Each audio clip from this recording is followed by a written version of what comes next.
rifle, center target. I want to continue with my short series on setting up a rifle for ELR, so extreme long range shooting. What the normal process, I've been through basically about the barrel and the action, and essentially getting the right style with the right twist to the right sort of barrel. The normal process that I'd start to talk about now would be going through the gun setup in the way of the stock. But in truth, when I honestly go through this process, the next thing that's important to me, which I'll then work the stock around and I'll make everything work around, or it's as important, is actually the scope and setting up the scope. So the actual choices on the scope are quite simple in the fashion of you want good to very good glass. You're going to be looking a long way. You want decent glass. So that means that largely, and I wouldn't say completely, but largely the $300 and $400 scopes are not up to the deal. I wouldn't say all of them, but largely they're going to that sort of price range. Hasn't got the glass quality in it. But that's only a small feature. Glass is important, but not as important as the two main things that I would call. One is it needs to be a tactical scope. It needs to be a style of scope that you can dial, so you can actually set a zero, set a 100-yard zero. I'll go through that later, but then be able to wind in your elevation to be able to make your shot. That's probably one of the most important features, is the amount of MOA you've got. For extreme range shooting, you really want to have like 80 would be an absolute minimum in the way of elevation. Most of the scopes that I'm selecting, and I tend to use the Night Force. I think Night Force is a decent scope, but I wouldn't call them the best scope. What I pick about them, what I like about them, is that on the likes of this scope, which is the Attacker, I have 120 minutes of elevation. And actually, when you set them up properly, which I'll go through a little bit, this one actually has 128 minutes of elevation. So that's something that really helps when you're getting out there into your subsonic ranges, into the extreme range side of things. The other feature that's important with the scope is that essentially that the tracking is very accurate. So with your dials, with your turrets, when you're actually winding it up and winding it down, you want that to be dead accurate. For obviously dialing onto your target, but you're going to wind a long way. You want to be able to go back to zero and still have zero. It's important to get on, but it's also important to record your data, because one of the most important things you're going to do is actually record your data and feed that back into your ballistic apps, so you end up really understanding your bullet, understanding what you really need to get on target each time. So accuracy of your turrets and range of your turrets. Now, as I said, I tend to use the Night Force. I'm not saying Night Force is the best scope. It's what's easy for me to get. I like the way they work. I like the way the turrets work. I like the way the scopes work. I tend to use MOA. That's another point I'll touch on. MOA is just how I think. I like the logic of 1 inch in 100 yards is 1 MOA, 10 inches at 1,000 yards is 1 MOA, 20 inches at 2,000 yards is 1 MOA. I think that way. It's easy for me to think that way. If I'd started in the military side of things, I'd started in the police side of things, I'd started where I was trained with mil radian, then I would probably think in mil radians. I don't. I think in MOA, that's why I use it. I would not say one's better than the other. I would say that the normal comments basically of your turrets being in the same as your reticle is important, but that's probably where I'd finish that conversation. So you want a decent quality glass. You want good elevation, as much as you can get. And then the other features are whether it's variable power or single power. Really, for extreme range shooting, I tend to recommend a variable power. There is places where you'll use it. It's nice to dial in at 100 yards and get more power when you're trying to get a perfect group. I also use it for, which I'll go through later on, I use a second focal plane scope to be able to dial back to give me extra holdover.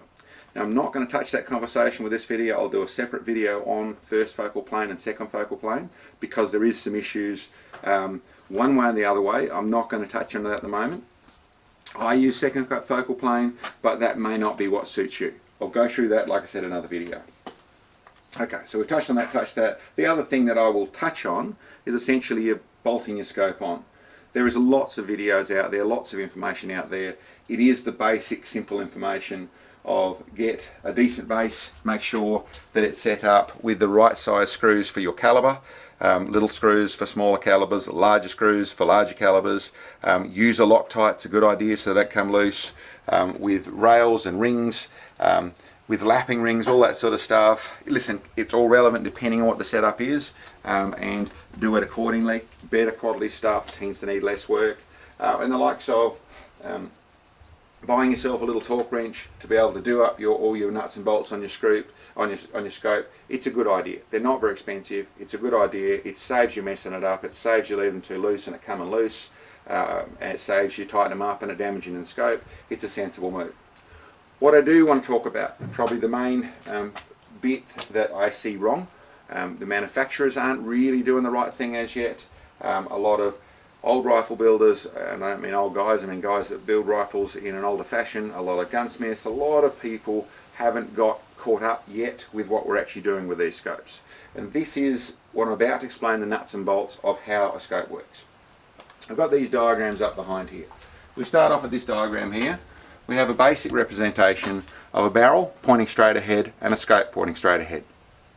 And to the average person, that's all it works like. You look straight through that red line, which is where your target is, and the barrel's pointing at the same place, so it's all lined up and done. And in a core sense, yes, that's sort of right. But if we move along one, we'll see what we've actually got going on here. We've actually got, yes, the centre of the scope is still pointing straight ahead, but what we actually have is these two black lines are the range of our reticle. So essentially from all the way down to all the way up. We have a range in our reticle of where that actually moves. So that's the basic of the range of the reticle with you looking for the scope. Not to be confused with your field of view. Your field of view is larger than that, but your reticle, your center point in your reticle, it can move, this is just a representation, but it can move both above the center line and below the center line. So let's go to the next one. This is the normal classic way of an old-fashioned scope setup, where essentially the scope is on, it's a standard rail, everything's dead straight. That red line is essentially straight ahead, and it isn't quite the case, but for this conversation's purposes, we'll say that red line is pointing at a 100-yard zero.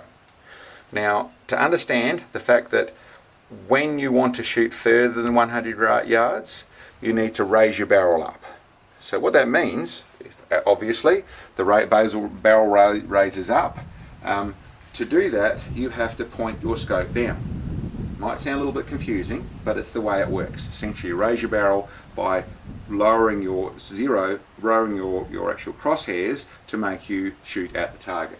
So if we come over back to this graph, back to this diagram, what I've highlighted here is essentially this scope. That's its maximum. It's the same drawing as before. That's its maximum position of the reticle.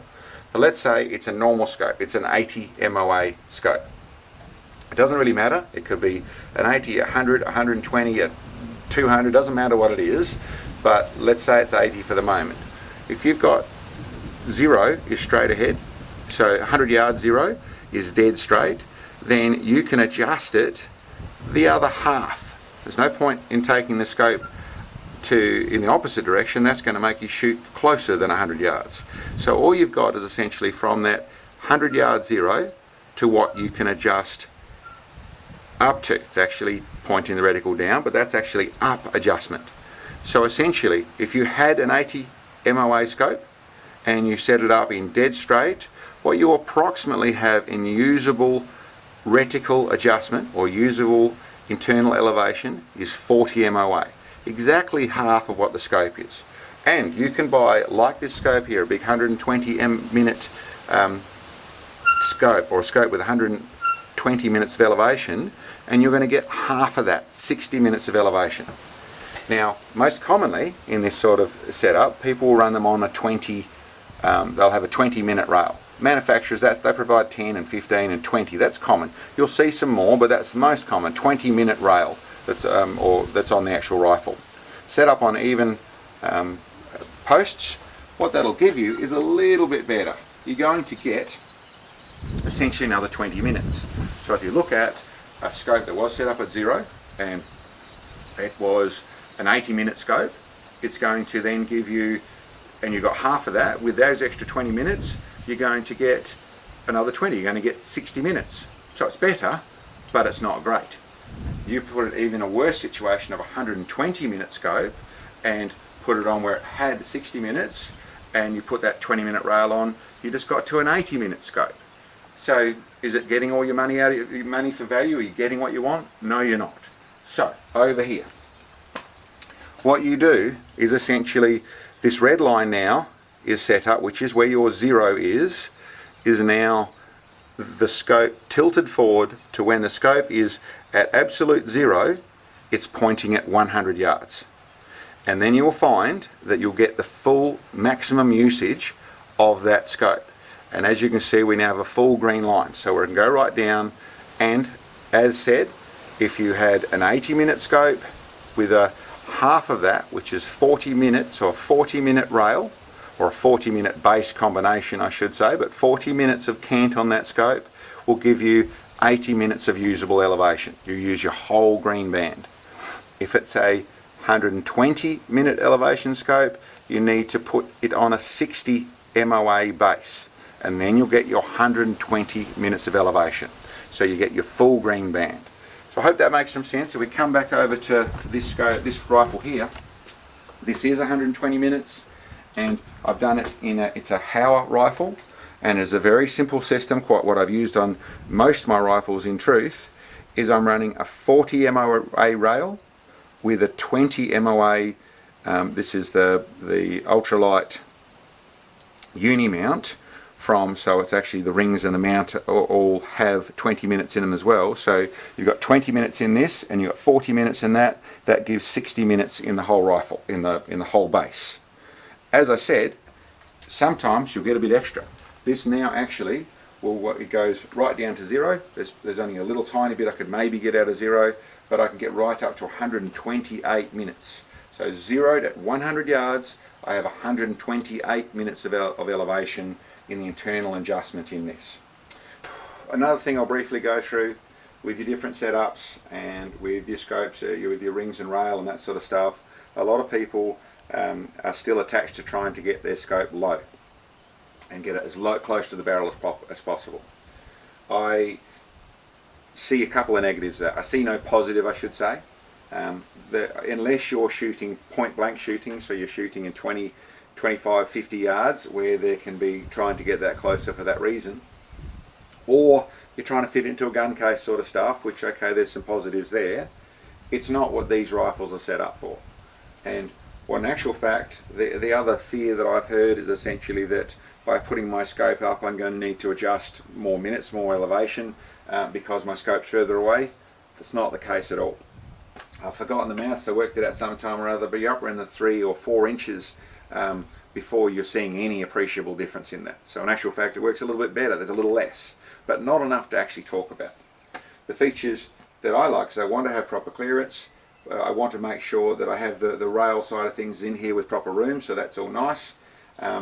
But one of the features that I like building into them is I'd like to have the scope a little bit higher to make my head less tilted over onto the top of the stock, so there's a bit more natural position. Your neck isn't quite over so much as a little bit taller sort of shooting position. The main thing, that really is a personal preference thing, and people can have what they'd like. The main thing I'd like to point out is that some extra height in your scope is not a negative, and in most cases it's actually a positive to get that scope up off the rifle a little bit. So listen, I hope that makes some sense. It's a very important feature of ELR shooting. So anyway, that'll do for this one. Thank you for checking us out. I hope that helps, and we're back soon with some information about first focal plane versus second focal plane.